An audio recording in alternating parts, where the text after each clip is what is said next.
Welcome to the Underground, the Steel City Underground, the black and gold standard for Pittsburgh Steelers coverage. Now, here's your host, Joe Kuzma and Zach Celadonia. Hello, everyone, and welcome to another edition of the Steel City Underground podcast. My name is Joe Kuzma. I was going to call this a special edition because we're back at the beginning of a week, the start of week, after a busy or heavy weekend of news, including myself. And joining me once again, Mr.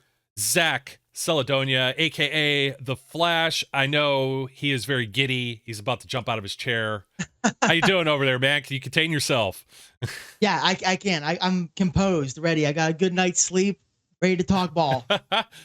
This isn't your, man, I can't even say it's like, this isn't your father's Steelers. You know what I mean? Like, this isn't even like the Steelers I grew up with. Now, I'm not like passing on like a whole new like legacy or heritage. Omar Khan's crazy, man. He's wheeling, he's dealing, and it just continues on through the beginning today. Like, we were talking about this. The Kenny Pickett news broke. Obviously, we've got a lot of quarterback stuff going on. And it was like, wow, we should do like another show or something like that. But we were talking, and it was like, yeah, let's wait, because there's going to be some more fallout or aftermath to this. And one thing is that we had so much excitement to start like the first major official week of free agency that we forgot about one signing the Steelers had completely.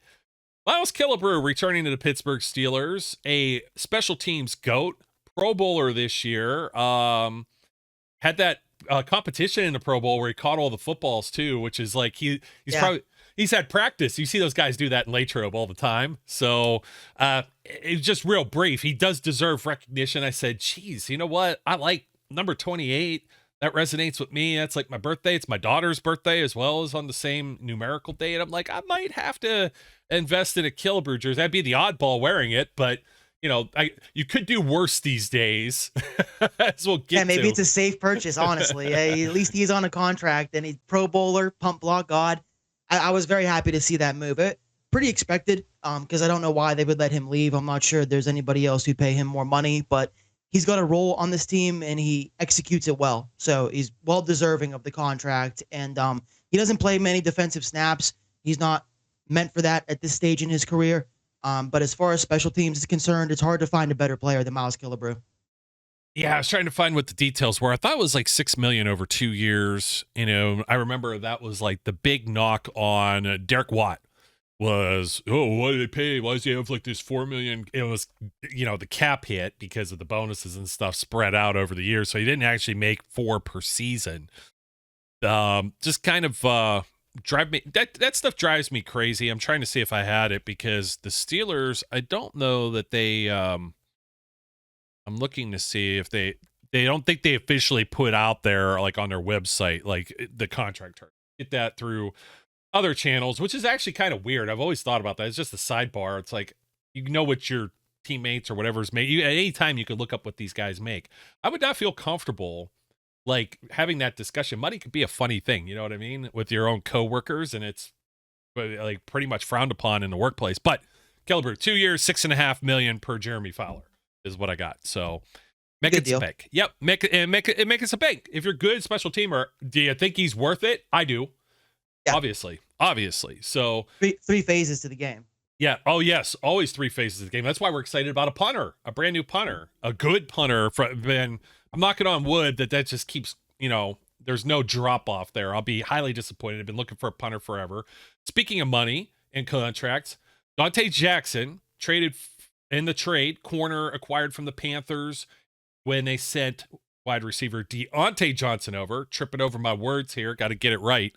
The joke will only last for about another week and everybody's going to forget it. But Steelers redid his contract this morning for 1 year, and he's got a little more. Maybe he's got more guaranteed money or something like that that's involved in the deal.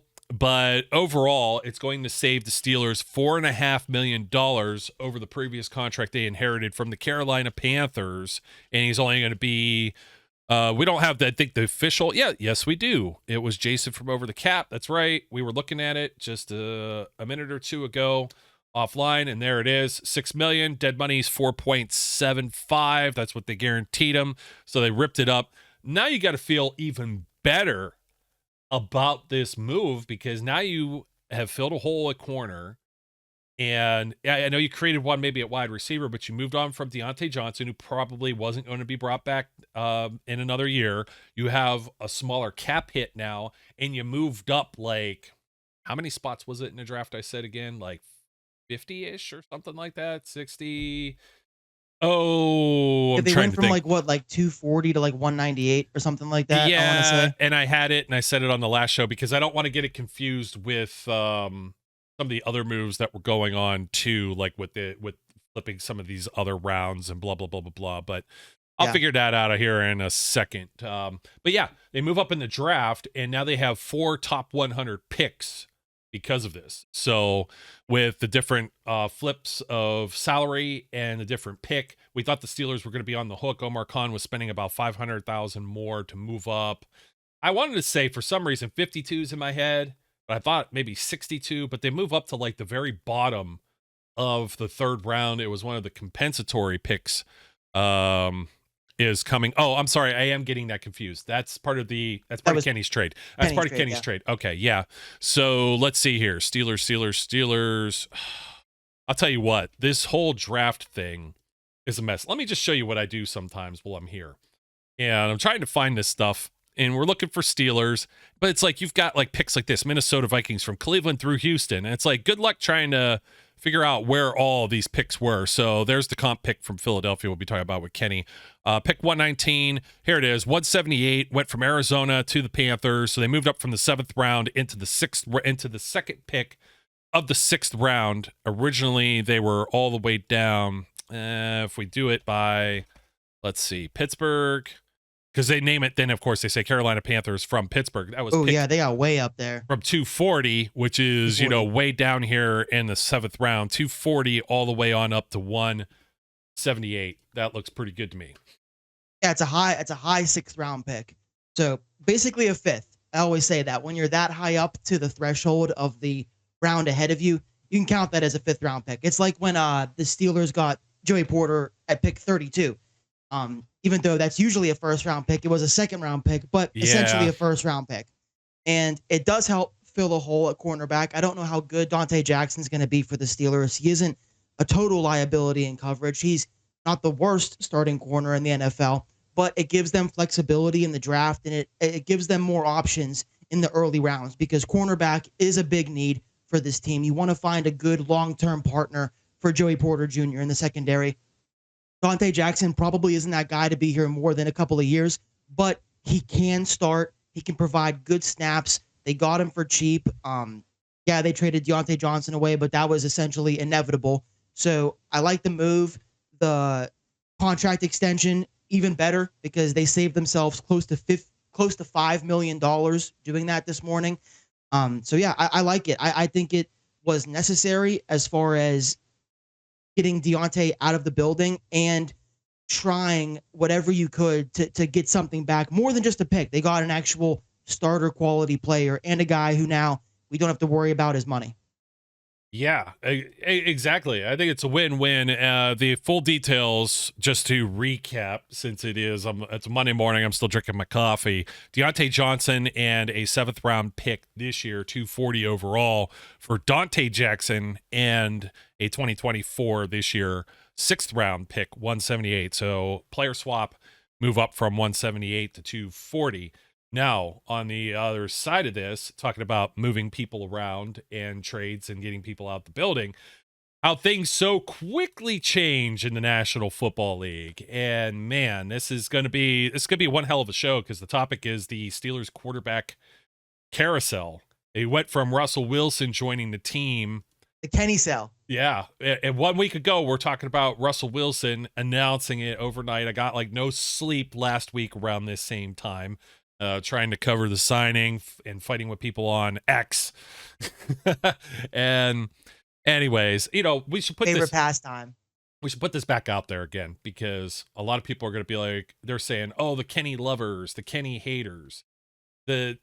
you've been accused so many times. People said that you're a nut hugger. You know, I've probably got a bobblehead that's here somewhere from one of our sponsors of the show, Foco. It's down here in the corner somewhere still. Although, sorry, Kenny, you're out of this building now too. But Russell Wilson is now front and center. But let's ride, or here we go. He needs to give a here we go. Let's ride. God, that is corny, isn't it? So you're like, okay, what's going on? Like a little over a week ago, it was like Kenny Pickett, he's our number one. We feel we have our starting quarterback in the building. There's going to be a competition. And then all of a sudden, Russell Wilson gets signed.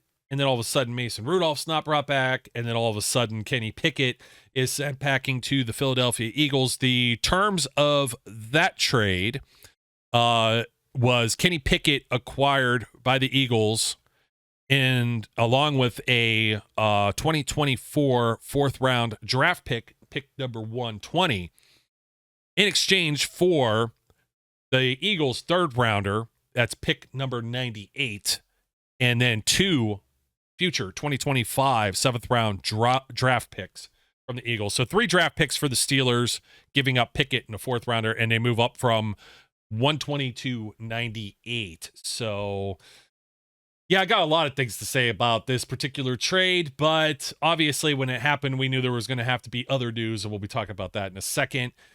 What I wanted to preface this was we were talking off air. NFL Network, Kyle Brandt had a very good rant this morning. There was a clip of it that's out on social media. I'm sure we retweeted it or reposted it over on social media as well. And he says, everything isn't binary. You don't have to take a side to this. He called it like politics. Everybody's got to be right. You got to be this way or that way, one side or the other, red or blue or whatever. And he's like, I'll say the rest when it comes to Fields, but this applies to Pickett too. Like, we were optimistic with Pickett and willing to say things about Pickett, but it's not like we just sat here the whole time and was like, without a doubt, this is the guy, this is the future, and I'm going to say the same things about Justin Fields here in a few minutes too. It's like, it's still like a whole lot of to be determined. Every single one of these moves, whether it was Kenny Pickett, whether it was Russell Wilson, whether it's Mason Rudolph, whether it's Justin Fields, they all have risks associated to them. If the Steelers go and draft somebody this year, next year, it's going to have risks to them. Not everything just works out like a video game or like watching a movie or anything like that. And we're capable of, I oftentimes get criticized too much. I've actually been criticized for being too positive, too sunshine and rainbows about the Steelers. But it's usually, you see now everybody's saying I'm negative, and it's like, what ends up happening is that I'm giving I could see both sides of the coin, and I end up almost on the contrarian side of it almost every single time, because the other side is just so overwhelming. So right now, it's like the Kenny Pickett stuff. I'm not a big fan of the hate that's out there for Kenny. It's like, okay, great Pitt career, not so great Steelers career. He's gone. That's it. You know what I mean? I don't need to find excuses or reasons for why he left. We know some of those are speculated. We'll be talking about that too. But, I wish the best of luck to him. It didn't work out here. I was willing to see if one more season if he had enough. But, I talked about this enough times. I said if they rolled with Mason Rudolph and Kenny Pickett as their competition, and then it didn't work out, that has risk too. And then you're drafting a guy, and then that's still risk. So I could understand what the Steelers did, whether or not there's smoke to the fire of Kenny, demanding trades, not being a good teammate, like all this stuff that all of a sudden comes out and wasn't necessarily front and center, other than the not learning something, being a backup, and maybe some speculation as to, was that the Seattle game where he didn't dress as a backup? Yeah. If there were some attitude things, I want to bring this back around because I'm going to leave enough for you to chew here. A lot of people are like, man, Chuck Noll wouldn't put up with that shit. Bill Cowher wouldn't put up with that shit. And here you go. Mike Tomlin's not putting up with this shit. So give Mike Tomlin his roses as part of this too, please. And thank you. So, yeah. If it's true. If it's all true. And, I don't know. It's kind of a weird feeling because so much has changed since the last time we were on. I think back to, we were talking about Russell Wilson, and I mentioned that I thought Russell Wilson going into camp probably has about a 75 to 80% chance of starting, and that slim 20% was left for Kenny Pickett to start if Russell Wilson showed up to camp this year and was just terrible or had a really bad preseason or injury occurred. So the thought of Kenny Pickett starting games for the Steelers in 2024 was still something that I was considering. However, I don't hate the return. Third round pick for Kenny Pickett is more than most people expected the Steelers would be able to get, whether you think Kenny Pickett sucks or not. Most people thought they were not going to get that kind of return for him. Omar Khan and Andy Weidel and Tomlin and the Rooneys, they felt like it was time to move on through Kenny Pickett's play on the field and his actions over the course of the past season. There's been a lot of stuff that's come out, and we only are certain that we only know so much to be the truth. I think that they saw an opportunity to totally redo the quarterback room, and they seized it. We're going to get to Justin Fields in a second here, but if Kenny Pickett didn't want to compete with Russell Wilson, or he saw it as a slight that Russell Wilson was here, those are the kinds of players you have to get out of the building. And I'm not wishing ill upon Pickett in his days in Philadelphia or the rest of his NFL career, but it made sense for the Steelers. Things were getting bad fast with the stuff you were hearing about how he was reacting to the Russell Wilson deal. And the reports about a month ago were all, no, they're comfortable with Kenny Pickett. They want to move forward with Kenny Pickett. They have the utmost belief that he can be a starting quarterback in this league.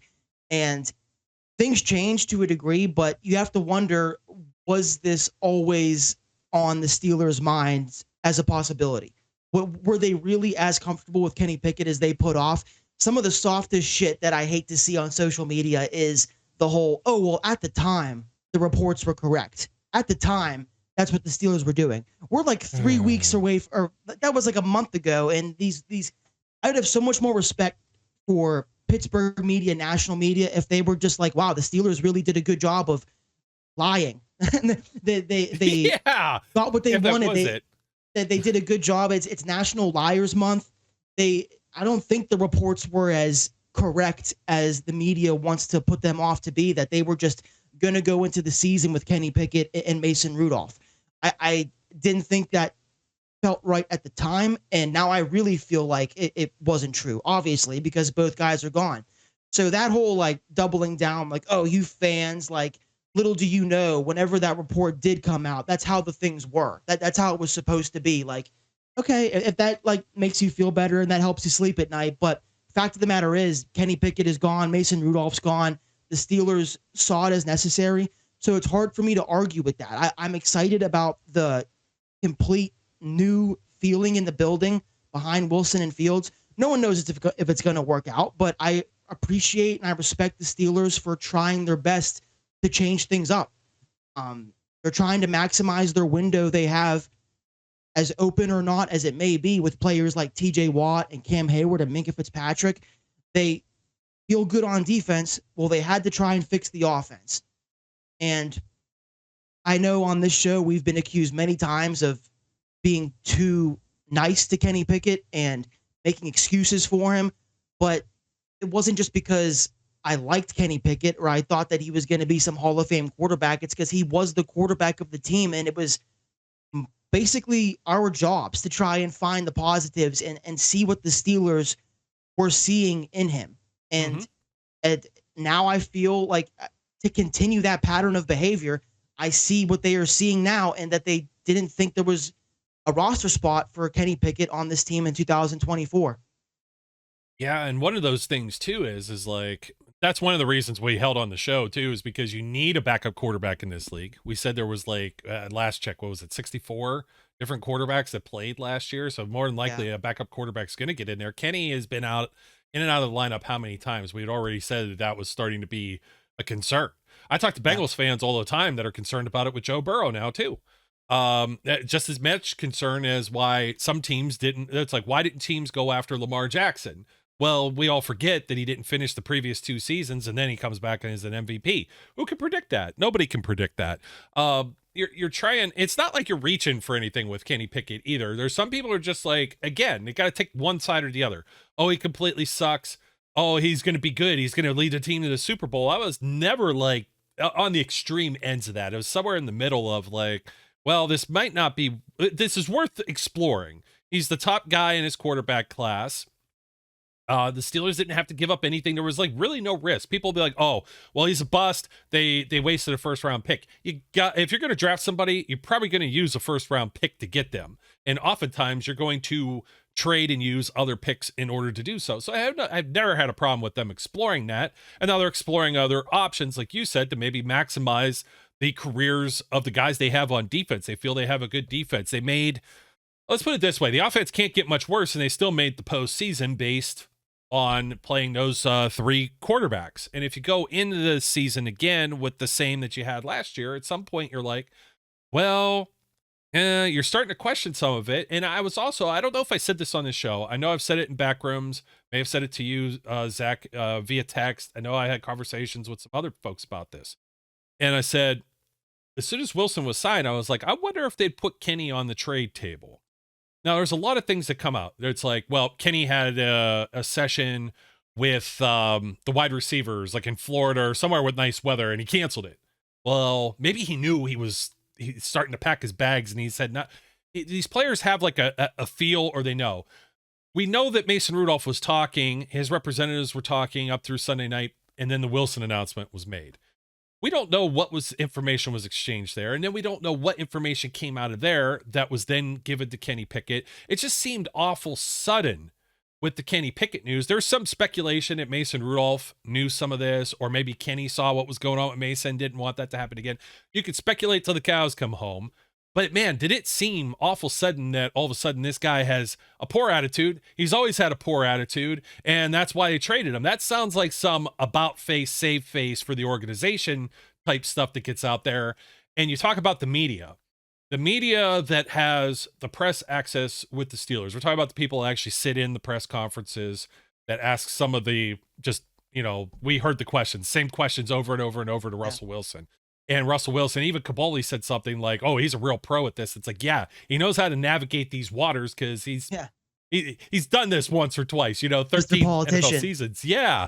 So you have to, that's why these guys give such bullshit answers to all this stuff, because if you come straight out and you're like, well, I'm the starting guy, or I think my teammates suck. Like, that's not good for the locker room. It's not good for the business or anything overall. And people will, they'll just play it like a broken record. And I feel like we were in a perpetual state of just waiting for more to come for Kenny Pickett. It wasn't like he was as bad as we'd ever seen in the NFL. And I know that's not the highest bar to hold Kenny to, but there was reason to believe that he still had games left in his NFL career with the Pittsburgh Steelers. And watching him play his first few years, there were moments of brilliance, and then there were moments of really bad football.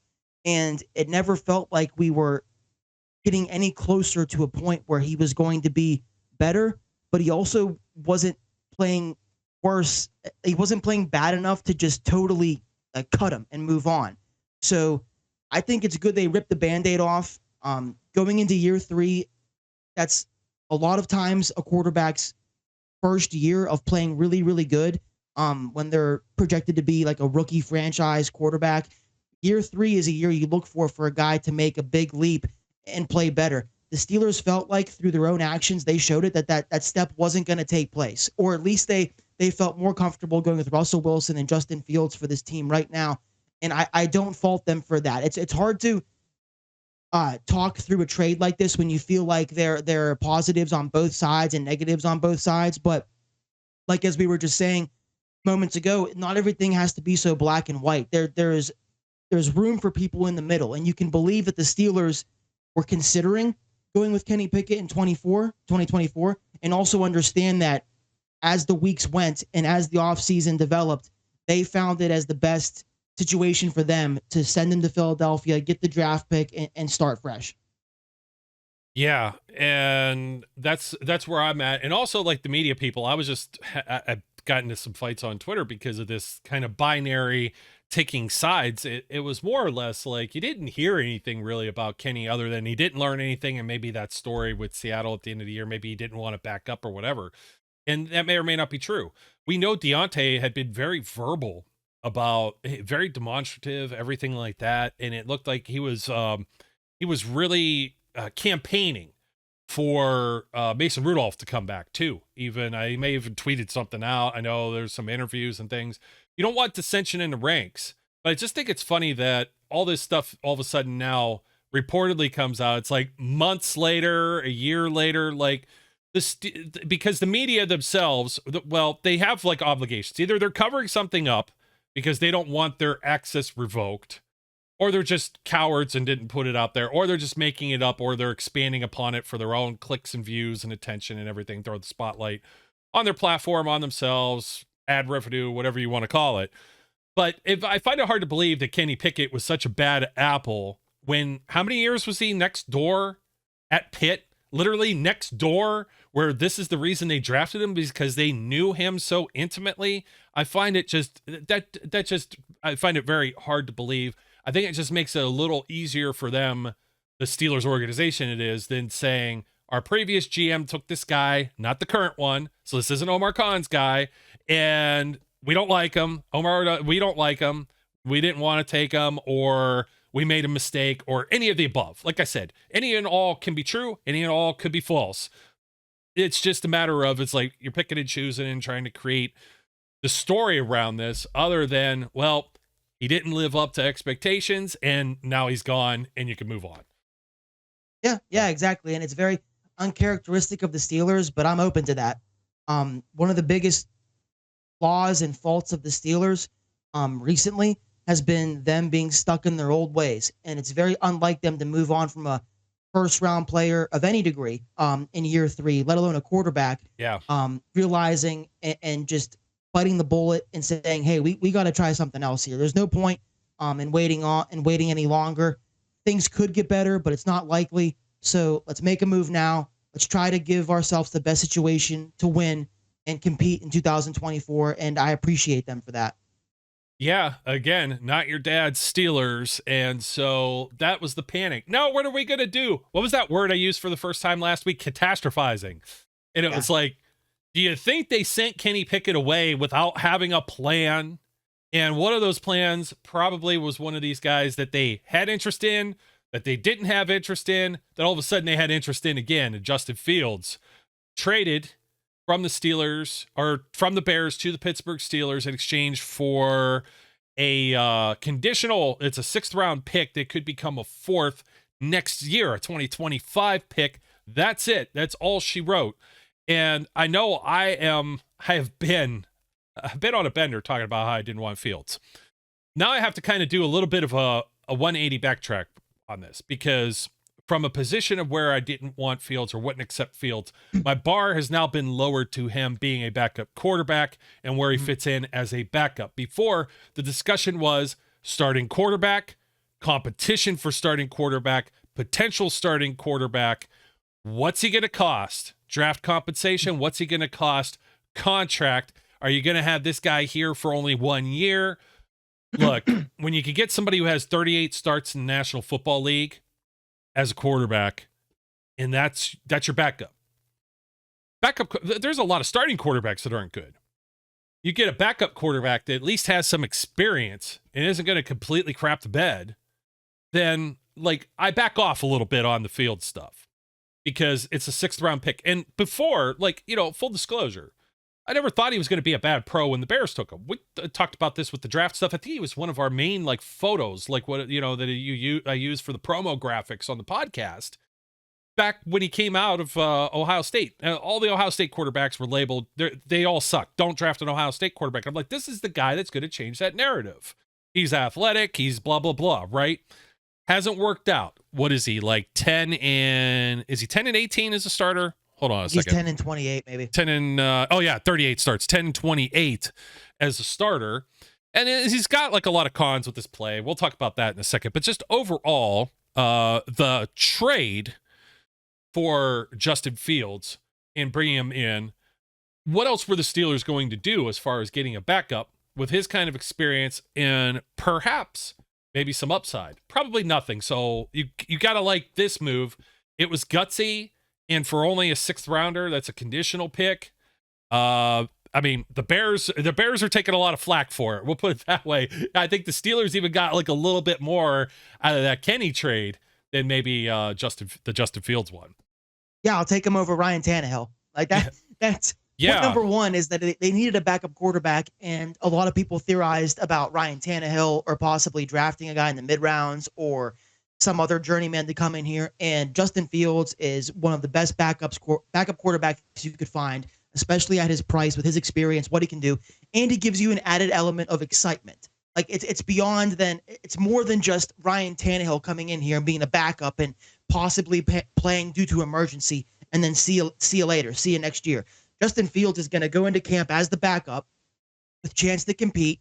But if listeners of the show, if you didn't listen last week, or you can just try to like as a thinking experiment here, to link it with the situation now. When I said Russell Wilson has about a 75 to 80% chance of starting and Kenny Pickett had about a 20% chance, you can just flip that now and insert Justin Fields for Kenny Pickett, because I do think Russell Wilson is probably going to be the starter, almost definitely. But the Steelers have given themselves an insurance plan for 2024 in case Russell Wilson falls on his face or isn't good or gets injured. They have an insurance plan, an exciting one, who started NFL games and can do a lot of things that other quarterbacks can't do, i.e. his rushing ability. Not a terrible passer either. And they've given themselves a window to potentially look at Justin Fields next year as their guy, a future plan, as well as an emergency backup fallback plan this year. And again, for a 6th-round pick, how do you not love that? I understand it's quarterback, so people are going to argue about it regardless. And now the arguments have pretty much all shifted to, well, he could start over Russell Wilson, couldn't he? I'm not going to say that's the craziest thing in the world, honestly, but I think the Steelers have a plan that Russell Wilson is supposed to be the starter for this season. And Absolutely. all they've done is given themselves a really exciting safety net in case it doesn't work out that way, and a plan for the future. I think Justin Fields does a lot of things well. He struggled in Chicago, but he's still extremely young. I liked him coming out of Ohio State. I had a tweet that I dug up from that draft talking about if the Steelers could get Najee Harris and Justin Fields, I'd be super excited. I remember that. They're together now. Yeah. Because there was some smoke back then about I vaguely remember there being the draft. The closer you get to the draft, the more fake stories come out. But there was some smoke about the Steelers discussing trading back into the first round if Justin Fields were to fall, or if he fell to pick 20, they were going to take him instead of Najee Harris. So there was interest there to a certain degree, and everybody has seen the pro day video from Ohio State when Tomlin shows up and he talks with Justin Fields. He's like, you know why I'm here? Show me something, son. And so there's been this connection to Pittsburgh with Justin Fields for what feels like his whole career in Chicago. And the move makes sense, and I'm excited. Yeah, I wanted to. There were two things with that. We said something about Flacco not re-signing with the Browns last week, and how that could possibly, turmoil, dissension in the ranks type thing. And I think that's the same thing you got here. It's like all of a sudden it was like, well, this isn't looking good with Kenny. You're going to get a guy that's probably at least Kenny. Maybe it could be more. We don't know. There's a lot of questions of that. We'll talk about his past and future here in a second along with the contract. So that was that's definitely part of this equation. I wanted to say the other thing as part of this trade too was a lot of people are making, I think, too big a deal saying, well, this was Justin Fields' destination. This is where he wanted to go.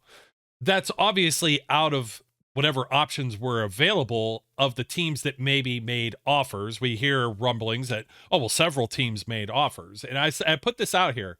I'm like, like you said, some of this can be true, some of it can be false. The information gets out there. But if you're the Chicago Bears and you're already moving on from Justin Fields, this isn't our guy anymore. You don't owe him anything. Now, if Ryan Poles really does something and he's like, well, I'm listening to Fields, this is where he wants to go, I'm going to take a lesser offer that's going to hurt the team that I'm operating in order to send him to his preferred spot, there's a little bit of baloney there. I think a lot of the offers are probably on par. And you're doing calculations. This is a future 2025 pick. You're sending him out of the NFC. That's number one. So I don't think they wanted him in the same conference. Ryan Poles and the Bears, that is. And, what's the other half I was going to say to this? The other half to it, too, is that, maybe you're betting on the Steelers not being that good of a team and that pick being worth more, or maybe he has a better chance to play in Pittsburgh than he does somewhere else, and that becomes the 4th round pick. Because I'm telling you, Brian Poles is getting roasted on XM radio this morning. Just about everybody, and including like Charlie Weiss was one of them. He was like, why did you have to do the move now? He could have been worth more. You get closer to the season, there's injuries or something like that. Why now? You didn't already do it. What's that? Let me answer that. Want me to answer that? Yeah, go ahead. Because if they keep Justin Fields and Caleb Williams gets in the building, that locker room is divided. Justin Fields was beloved in Chicago, and that's why I think there is some legs to him having a say in where he went. He was nothing but a star teammate for the Chicago Bears. There are current teammates in that locker room. Tevin Jenkins tweeting about how he's sorry he's gone with the crying SpongeBob emoji. They all know Caleb Williams is coming, but they love Justin Fields over there. He did right by the Bears while he was there, and you can laugh, dude, but like no. I'm thinking of something else that popped in my brain. I wasn't laughing at that. He's just a genuine dude, and he tried his hardest for the Bears. He didn't cause any stinks. His teammates loved him. I think there is something there to. Yeah, they might not have been offered much more than what the Steelers were offering, like a 6th-round pick to become a 4th. It could have been offered like a 5th from the Patriots, and they still decided to go the Steelers route. And that's what I was hinting at. Yeah, they could end up getting more if Justin Fields plays this year. He has to play at least 51% of the snaps for the Bears to get a 4th-round pick from us instead of a 6th-round pick. And I think the Bears. This isn't just going to be me complimenting Ryan Poles. I think he did screw up because I think during the combine, if they would have acted then before a lot of quarterback moves were made, they may have been able to get a 3rd or a 4th-round pick, a solidified 4th-round pick or a 3rd-round pick for Fields back then. They waited too long, and then almost in a ironic sense, they waited too long and then they acted too fast because they could have waited until the season started and waited for a quarterback to get hurt in camp or during the season. But like I said, that locker room, they love Justin Fields. And they all are aware that Caleb Williams is still going to be picked, but that was going to cause a rift. And there was going to be tension and awkwardness. And I think they acted when they acted to give Justin Fields the best chance to get into camp and compete and get comfortable and go to a situation he likes with good coaching and a good franchise. But also they got him out because they were like, we're about to get Caleb Williams, our future. We have to give this guy the best situation to succeed. Unlike Justin Fields, where his first 2 years, it was just like a complete shit show in Chicago. Year 3, they finally started to get a good team around him and add better pieces. Now it's like, all right, well, we don't want to do to Caleb Williams what we did to Justin Fields, i.e., not give him the best possible situation from the jump. Yeah, no, you pretty much stuck the landing with that. The other part of that was they could wait to the draft, and there's a bunch of teams that are probably anticipating drafting someone. And let's just say they don't get their guy, they aren't able to trade or move up or fall into a spot, and then they have to settle on a completely different position, not get their quarterback. I mean, everybody kind of knows that's where the Bears were heading anyway, so maybe the Bears would have had more leverage after the draft or during the draft as things are ongoing. So transpiring. Yeah. So that was part of it too. And it was like, geez, only like a next year 6th-round pick. It doesn't even pay off right away for a guy, former 1st-rounder. And that's where I'm good with this. It's like you and I we're definitely on the same page. We were like, we don't really want to give up a 2. And we were also saying, what if the Steelers did do that? What if Omar Khan did give up a 2? Or what if, depending on how they bring him in, his contract, let's talk about his contract. It's 1 year remaining. Bears are on the hook. Some of that signing bonus came off. I thought it was $6 million overall, but I forgot about the signing bonus when I was originally saying that. So for $3.5 million, because the Steelers are still paying. This is one thing that Omar Khan's getting a lot of praise for, is that he spent like $1 million and change on Russell Wilson and like 3.5. So about $5 million he got his quarterbacks. Well, he's still paying about, I think, 6 to 7 dead cap with Kenny and Mitch Trubisky for this season too. So they have a little more in the room, but it's good because, like, unlike some of these other teams that are floating around the NFL, you're course correcting already at this position. It's not 25% of your cap. You don't have a whole lot of dead cap like in the future years at all. Both guys are under 1-year deals.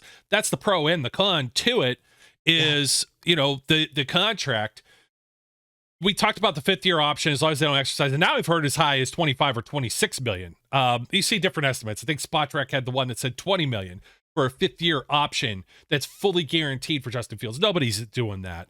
And I don't think he's getting extended until they see some play. There's also talk, Jerry Dulac put out, Russell Wilson will have conversations next year at the end of the season about extending his contract. Well, that all depends on what happens with Justin Fields. But at least for now, you get an experienced 3-year and heading into 4-year NFL quarterback, 38 starts, as at least your backup with, a potential look-see into the future that we'll talk about too. So I can't fault them for any of this, because what were you going to do? $3.5 million could have been Mason Rudolph. More than that could have been Ryan Tannehill. Guys like Jacoby Brissett signed for more money than that. Chase Daniels made a living for more than that. I'm not upset about it when you put it into these kind of perspectives for what you're getting for backup NFL quarterback play. Yeah, the ability, or the fact they don't have to pick up the 5th-year option is huge, and I think that's helping a lot of people who might not even like Justin Fields that much warm up to the move, because they don't have to pay that. They're not going to pay that. And getting Justin Fields in the building now gives them a leg up on any kind of competition they might have to sign him next year. And look at it this way. If nobody was willing to give up more than a 6 for Justin Fields, even though I think it's largely because the Bears had close to no leverage, everybody knew the guy was leaving. So pretty hard for them to get a higher pick than that. I think a 3rd might have been doable at the height of nobody having a quarterback yet. But the longer they waited, the less they got. And that's a sign to me that the market for Justin Fields after the season shouldn't be that robust. The Steelers will have a leg up on every other team because they'll already have him in the building. They have a chance to interact with him, see how he performs in practice, see how he performs in the preseason. If he gets an opportunity during the regular season, they can evaluate him then as well. But there's such a little chance that they're going to have to sign him for big money after the season. Chances are they're going to ink him to a 2-3 year extension for modest money and give him his chance to be the starter, barring Russell Wilson not come back. And that's the thing. We're talking about stuff that's so far down the line. It's our job to, but if you're just a common fan, you don't have to concern yourself with that right now, because we have a full season to play here. So if the Steelers are in a situation where Russell Wilson plays good enough that he wants to come back for multi-years, that's a good problem to have. So, I'm not going to theorize too hard on that. Yeah. Maybe. But I think retaining Justin Fields after this season won't be too difficult, because what other team is going to step in and pay him more than we're going to offer after already seeing him get moved to the Steelers for a 6th-round pick, conditional 4th, and him not really getting that much chance to show anything else. He may, but right now it's the most likely scenario is Russell Wilson starts. Russell Wilson plays a majority of the games, and occasionally you'll see a little bit of Justin Fields. I don't know if that's going to be enough for a team like the Raiders or whoever to swoop in 2025 and give him some kind of big contract. Getting him in the building now and avoiding that 5th-year option is kind of a genius move. Yeah, that's where I'm at as far as the contract is. Instead of waiting a year and he becomes a free agent, and then you might have to spend more money to bring him in the building, and now you get to kind of look at him with less risk because you have Wilson as your kind of placeholder as the starter. He's going to be your number one, your QB1, versus, hey, now you bring this guy in and you're not sure if he can be a QB1. You got this whole year. It's almost like a sneak preview. Exactly. It's brilliant. They're going to see him in practice, and if they think, it's kind of like we were saying with the Buffalo Bills getting one over maybe on the Steelers with Mitch Trubisky, and it's like they had him there and they knew what they had, but then again they brought him back, so you know what I mean. When I was laughing earlier was not because of Justin Fields being a good guy. It was right on the tail end of you saying Caleb Williams is coming, and you're talking about how the locker room was all just even keel, and this picture just popped in my brain that this guy's asking for ownership in the team, Caleb Williams, and all this other crazy stuff that he doesn't want to be drafted by certain teams or whatever. It's he's a diva before he's even officially with anybody. And it's just well, now you're going from one spot. There's still going to be some dissension, but now you don't have the two people actually in the building. They could have did something weird like the 49ers did, where Jimmy G wasn't in that building that whole time, Remember, like 2 years ago, and then everybody gets hurt and they had to bring him back. And they were just lucky that he was sitting there under contract. Nobody wanted to touch that contract. Nobody was trading for him. And the 49ers were like, nah, don't even show up. We don't want any dissension in the ranks. So that's where my brain was. And it also reminded me, I've been meaning to say this for a couple of shows now. We talked about this. I think you, myself, and Brian, we all talked about this at one point or another, specifically with Aaron Rodgers. But we talked about how Russell Wilson can be a bit of a diva. And we said, yeah, but it's different when he's our diva. So yeah, could be happy if you're about playing that. good ball, that makes a difference too. Yeah. Caleb Williams is doing stuff that I've never seen before. He's like revolutionizing the draft process, and it's never a good thing when a guy knows how good he is, and that's Caleb Williams, and that shows you how good he is. The fact that a team like the Bears is just willing to look past all of the skipped workouts and not giving his medicals at the combine. Like, he is running the show, and the Bears are just like letting him do it because that's how good he's supposed to be. He's essentially the same kind of prospect that Andrew Luck was in 2012, just with a way worse attitude and way more of a diva. It's like, this guy is supposed to be surefire, Hall of Fame level, franchise changer. What he can do with the football is not normal. That's why he is the consensus 1-1, and anybody who says otherwise is looked at like they have 6 heads. I know. And I still think the Bears would have kept Fields if they didn't have the top overall pick, because that's just how good Caleb Williams is supposed to be. Yeah, they're thinking in terms of generational quarterback. Yeah, but it's like I told my friend this. He was asking about it because he was one of the people asking me about why they did it and like taking Caleb Williams instead of Fields. Justin Fields at his peak has potential to be like a fringe top 10 quarterback, like fringe top 10. Caleb Williams has the ability to be top 2. So that's the difference in it. Like, Justin Fields at his ceiling, you can get a quarterback like Lamar Jackson or Cam Newton, MVP style. Like, that is his utmost peak of potential, which is great. Like, I'll take that. You're talking about a championship and a Super Bowl competing quarterback. They didn't win, but Lamar's made it to the championship game. Cam made it to the Super Bowl. Both won MVPs, 3 between the two of them. But Caleb Williams gives you that Patrick Mahomes ceiling. So that's the difference. Yeah. If all these red flags don't pop up and he just ends up being like Jamarcus Russell or something like that, then they're really going to feel like stupid, and there's going to be talk of Justin Fields past with the Chicago Bears. You alluded to some of it before. Skill position players. It kind of cracks me up. I'm going to catch a lot of flack for this, but people automatically, like we said, you put on a Steelers jersey, it's Superman's cape with all of the Steelers weapons. And I'm like looking around the room like that John Travolta meme in Pulp Fiction. He's holding like his coat. And he's looking around the room like, or Will Smith in the last episode of Fresh Prince. Where is everybody? It's like George Pickens and nobody else. And we tend to forget. It's like Chicago Bears. Okay, last year they had a bad offensive line. Pittsburgh Steelers also had a bad offensive line. They did have a better running game at some point, and actually Justin Fields ended up being the second best rusher on that team. Now, as far as scoring with his legs, it's surprising how Kenny actually he was more mobile, and he kind of like stacks up with some of those stats. We didn't get a full season out of Kenny to really make any more comparisons, but he's not like Justin Fields is like almost like a Lamar Jackson kind of style when it comes to that. So that's like part of what you get from coming over to Chicago Bears. But like we said, 10-28. Some of the past things, the weapons thing. Yeah, DJ Moore put up bigger numbers than anybody on the Steelers did last year. Well, I think last year, year 3, Justin Fields had good weapons. I don't think his first 2 years he did. I think year 3 he definitely did. Yeah, I'd put Darnell Mooney right there with like a Dante Johnson too. I mean, we tend to forget that Dante Johnson. What did he do? He didn't score for a whole year. You know what I mean? And then Freiermuth hasn't been largely available. Cole Kmet actually put up very solid numbers. We'll put it this way: if Fields was under center, I probably have a better feeling about Pat Freiermuth than Russell Wilson, who has historically ignored his tight ends.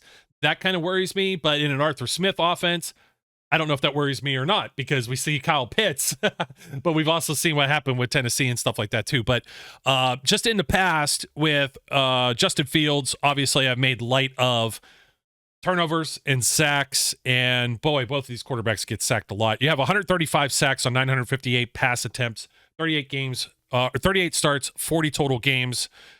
And that's for Justin Fields, 10-28 win-loss record, 40 touchdowns to 30 interceptions, and I believe 37 fumbles. I got to go look that up here in a second. I have it somewhere, but that's a lot of not protecting the football. I'll digress that a lot of that was bad offensive line. We just got to hope that if this guy goes under center, that he makes better decisions with the football. Arthur Smith is a better fit as an offensive coordinator. Arthur Smith's like the big asterisk dark horse in this whole thing. I think he can make both of these quarterbacks better, but this offensive line still has some missing holes that they're going to need to address either in this next week of free agency or in the NFL draft. So if you could kind of get there, maybe you could ignore a little bit of Justin Fields' past and say, well, Chicago fumbled the ball with them and didn't put enough pieces around him to help him succeed. I don't want to sound like an idiot and just totally discredit the fumbles. Like, that's not a good stat, but he also runs the ball so much, so he's more susceptible to fumbling. His rushing numbers are insane. He holds the record for the most rushing yards in a single game by a quarterback. And there was a point, I think, peak year 2, Justin Fields, he was the only reason they were competitive in any games and had any chance. I think there was something like 10 games in a row they gave up 25 points or more in year 2 of Justin Fields. And those where you're going to see most of his highlights that I've retweeted on Twitter of him busting like a 60-yard run. Those were during those games. But the fumbles, you'd hope he would fix those, take care of the ball better. It's something you just have to work on in practice and really emphasize ball security. I don't discredit them. They're definitely not a good thing. But if the Steelers are going to make this move, and they did, if they see a situation here in Pittsburgh for Justin Fields to succeed, they have to do their part and make that achievable. They have to invest in a center and a tackle. I love our guards. I like Broderick Jones. I think 3 out of the 5 offensive line spots are accounted for, and we have reason to believe they are good players. However, center and tackle are very large needs. They have to fix those. If you want to get more of the good Justin Fields and less of the bad, you have to help him out and get a better offensive line in here. And yeah, our weapons are real shaky right now outside of George Pickens, but they'll fix that. I expect them to draft a receiver pretty high, and they have Mike Williams coming in here for a visit pretty soon. Oh, so don't steal my thunder. That was toward the end of the show. They're looking. They're trying to improve it. I was hoping you were going to say Najee Harris and Jalen Warren, which makes a very... well, I'm talking receivers. I don't want to just totally ignore the 2 of them. I was just talking about receivers. Rushing attack. Yeah, a 3-headed monster with Justin Fields, Najee Harris, and Jalen Warren. That's going to be exciting if he ever gets to play. Well, and this is where people, I wanted to bring that up because people are going to be like, well, Joe, they have Najee Harris and Jalen Warren. That's certainly better than the Chicago Bears, who finished 2nd in attempts and rushing yards in the NFL last year.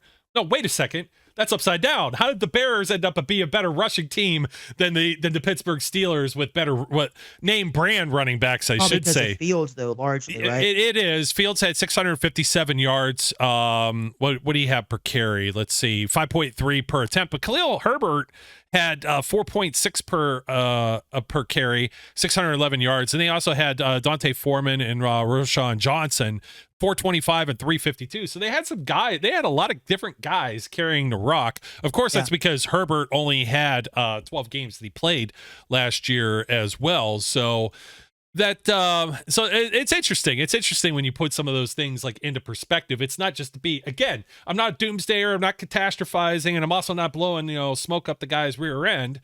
It's just these are just the numbers, and sometimes the numbers can be however you want it. There's some that say, there are some that are out there that were saying Justin Fields and Russell Wilson completed the most passes, touchdown passes under pressure last year. Yeah, but then they're also the 2 guys who took the longest. To throw. The longest to throw. So you got to have the offensive line that could keep these guys upright. That leads me to, Justin Fields and his future with this team. I think it's almost overwhelming that Russell Wilson's probably going to be the starter unless he goes out there and he's Mike Vick and he can't find Antonio Brown, one of the all-time great wide receivers in the whole history of the league, not only just the team, but the league. And we know how painful that was. And Fields' future, I think, is firmly in place as a backup. But as we alluded to, and we've mentioned many times, a lot of backups are playing now. So you probably got to count on this guy having to be almost like a 1B or at least a 1C. And the other thing that makes sense with this too is more Kenny Pickett than Mason Rudolph is Now, when you take that jump to Justin Fields, why Mason Rudolph isn't here? Because if you have Russell Wilson as your one, think about the offense you're going to tailor for him. Yeah. It's a guy that moves around, extends plays, the big arm. Mason's got the big arm. Is he going to run around like, whatever? I don't know. He probably had a 13-second 40. I don't know. A 13-0 for all I know. Kenny can do some of that stuff. Justin Fields is like, this is not much that's got to change. You call him Jetpack Russ. Yeah, so, yeah, I mean, it's I've heard him, but he's Jetpack Russ. Like, he's very similar to Russell Wilson, a young Russell Wilson, but faster. So, yeah, he said when he was drafted by the Bears in an interview that when he was young, like in high school, he modeled a lot of his game after Cam Newton, like running the ball a lot. And you can see that emulated in his NFL career. But as he got to Ohio State and got older, he tried to incorporate more of Russell Wilson's game to his game, kind of refine his passing abilities and not rely on his legs and his athleticism as much. Although I love that part of his game, I don't want him to sell himself short. He is conscious of the fact that you can't maintain an NFL career as a quarterback running the ball like a running back every single game.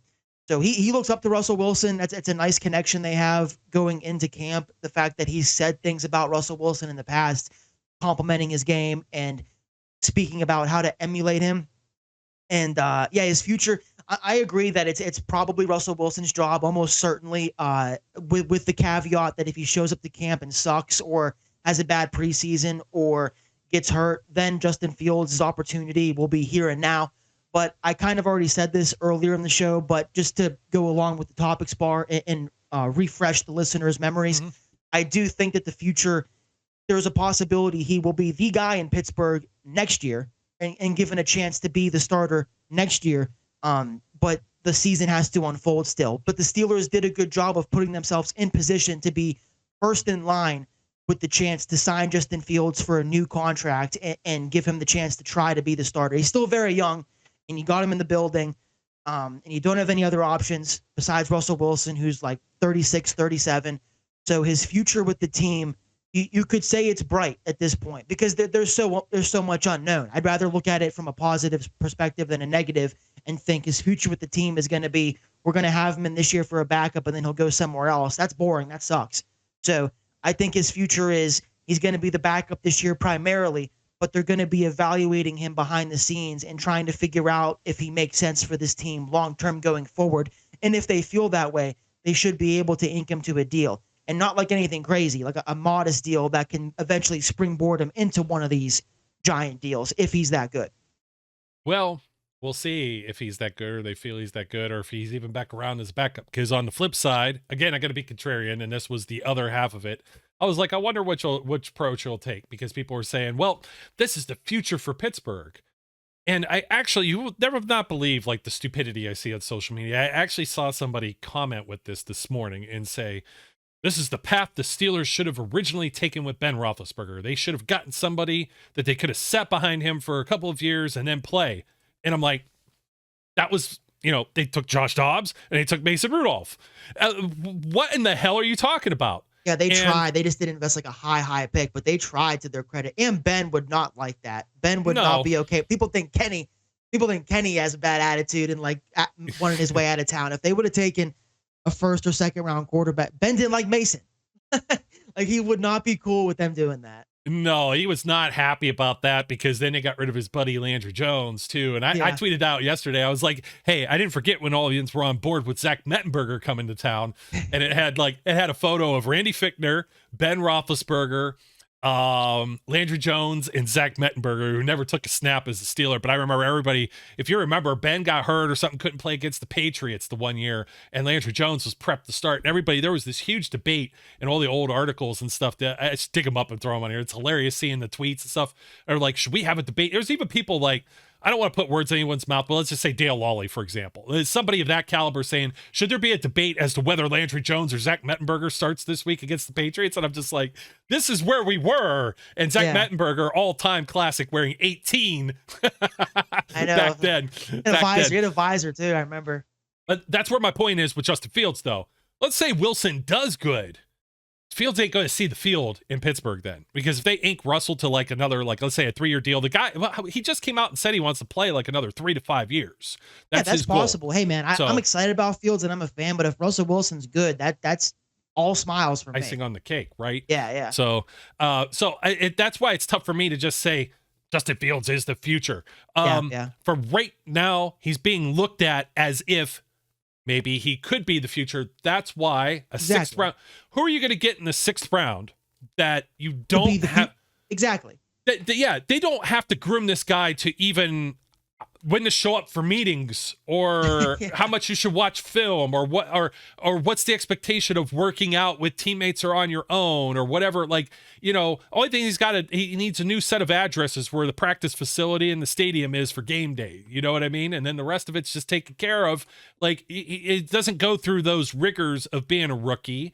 It's somebody that's already at least been developed to some level, big time college program, former 1st round pick out of Ohio State, and several years in the NFL. So you're not going to get that for a 6th round pick. I think that's worth it to at least kick the tires for this. That is not being like, oh, well, I'm just eating my words and I'm wrong about Justin. I hope I'm wrong about Justin Fields, and I hope he is good. I just, I did not want to see him as a starter, because I'm just like, wow, this is just more of the same struggles with Kenny. This would be like very similar to as if Kenny Pickett were on another team and we just traded and brought Kenny in. I'd be saying probably the same thing. So I would have been like, nah, he sucks. He's not been good up to this point. He has this, and this problem. But when you bring him in and he's not counted on being the guy, and he also gets to sit behind, you have a new offensive coordinator, and you've got a guy with a resume like Russell Wilson. For a 6th round pick, you're gonna get somebody from like, I don't know, like Valparaiso or something. Yeah, Toledo, a MAC school, perfect. The MACtion, Kent State. Hey, no, I shouldn't knock that. Steelers have a lot of good luck with Kent State, although Dree Archer kind of broke that the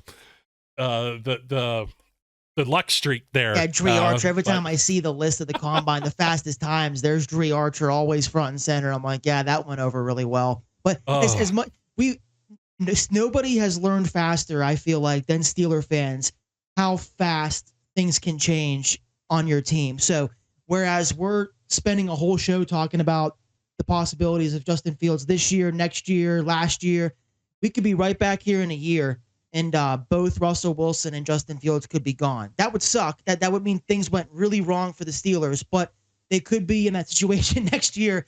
And then if they are, guess what? They'll probably be in position to draft a guy pretty high, or take a swing at some other veteran who's out there. So all I'm asking of fans is to not totally freak out or be doom and gloom. Just keep yourself steady. This is the plan for 2024. I've been saying that. That's like a reoccurring theme since before we got Russell Wilson, since before Kenny Pickett left. The Steelers have shown their hand that they are focused. They believe they can compete, and they're trying to put themselves in a situation 2024 to field the best team and compete in the AFC. The term all in gets thrown around a lot, and I think that's the attitude the Steelers are approaching this season with is, hey, we're going to take our chance. We're going to see if we can do something, make some noise in the playoffs.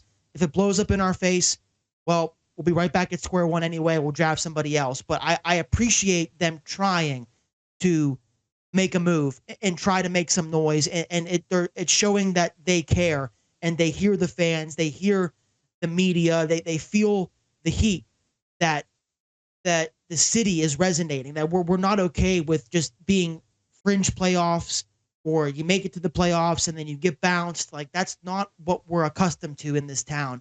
So they're trying their best to field a good, no pun intended, they're trying their best to field a good team in 2024. They're not concerned with 2025 right now. To some degree, because I think both of these moves could probably signal some type of upside or plan for 2025. But here's the difference. And you went there, and I was just like, oh, I've got something to say about that, because that's exactly what I've been saying the whole time.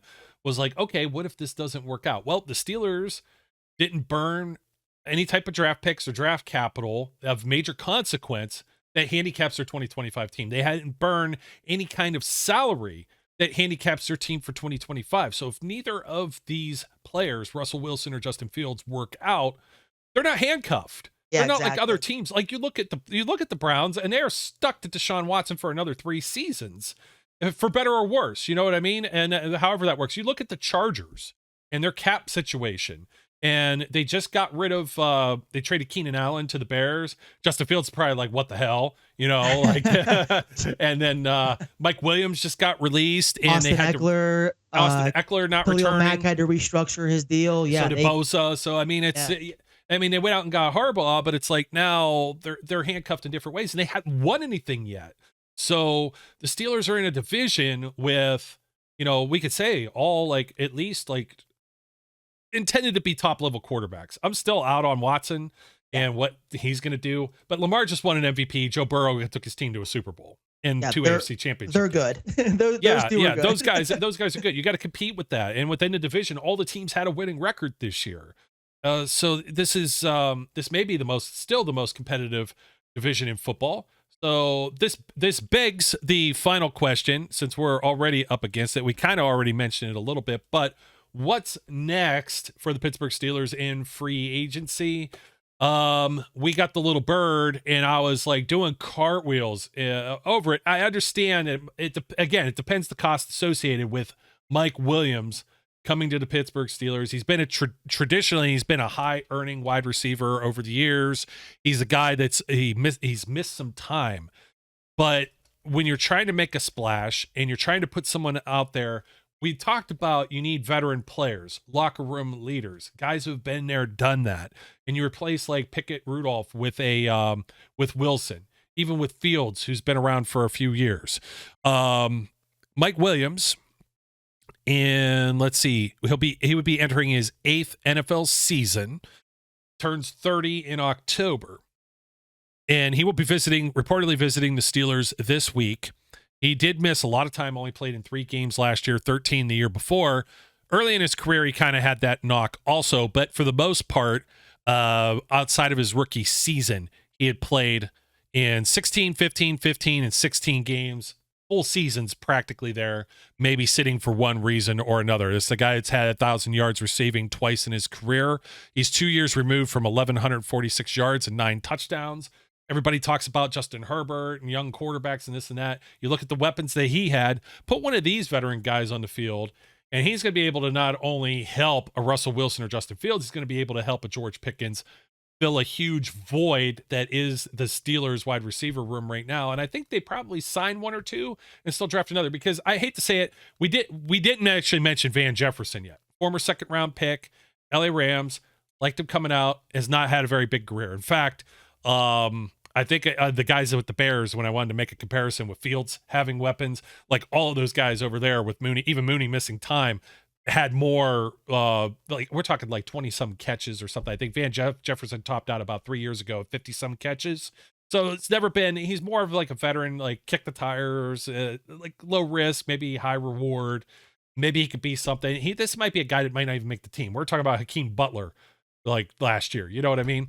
And yeah, just totally. Distant thought. So Mike Williams is one.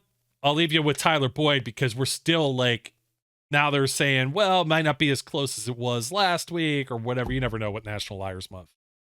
Yeah, Tyler Boyd's out here making me look really dumb. But yeah, the Steelers receiver room is depleted. Van Jefferson's not much of a move at all. He's a solid player, I think, and he was better when he was younger. He's not the oldest guy, but that just feels like a Miles Boykin type of signing with a guy who can't do special teams that well. So he's a body. He might not make the final 53, but he gives them somebody in the room to take reps at practice. I'm not that high on that move at all. But they had to do something, and he was cheap, so they added a receiver in Van Jefferson. I think the Mike Williams thing has a really good chance of coming to fruition. He is coming in for a visit, per reports. I like what he offers as a player. There are a lot of people that are saying, oh, he's so similar to George Pickens. Dude, get out of here with that. Who cares? When did we all become so obsessed with every receiver 1 through 5 on your roster has to do one thing good and suck at the rest? Or they like one has to be 6 foot, the other has to be 5'8", then the next guy has to be 6'4", the other guy's got to be 5'11". Like, I don't understand. Yeah, you want to have guys with different skill sets in the receiver room, but having 2 guys that are both big bodies that are good at contested catches, that's not a bad thing. So I don't get the whole, I feel like it's just really low hanging fruit and people trying to sound smart on social media and they end up sounding really dumb. Oh, I don't know. He's too similar to George Pickens. Well, it isn't just going to be Mike Williams and George Pickens, dude. They're going to add somebody else. I hope the move happens because they need to do something. And you don't want to go into the draft with just George Pickens and Van Jefferson and Calvin Austin as your receiver room, because that really paints you into a corner. It shows other teams that you have a deficit at that spot. So let's say hypothetically the Steelers are about to pick a really good receiver with one of their draft picks, but a team behind them knows, hey, they're going to take a receiver because they have nobody. That makes you a sitting duck because teams will try to trade in front of you to get that pick. It's just like doing a fantasy draft. You check your other friends' rosters. You're like, okay, yeah, they need a running back, so they're going to take one here. Like, teams do that during the draft, and I would like it because I think Williams still has a lot left in the tank. There's this narrative out there that he takes a lot of injuries. He really hasn't missed that many games over the course of his career. Last year was by far his worst outing as far as staying healthy. In years past, I think he's played 16, 15 games most of the time. There's one season in there where he only played 10, but he isn't just this walking glass mannequin. I think he can still play. It would make sense for the Steelers. They have the money to spend on a guy like that who's still good but not going to cost too much, and they need it. So they're going to be making a move here before it's all said and done. They got to add a receiver. They wouldn't be it wouldn't be not in their best interest to try and add an offensive lineman as well, just for depth, although there aren't that many guys out there on the market anymore.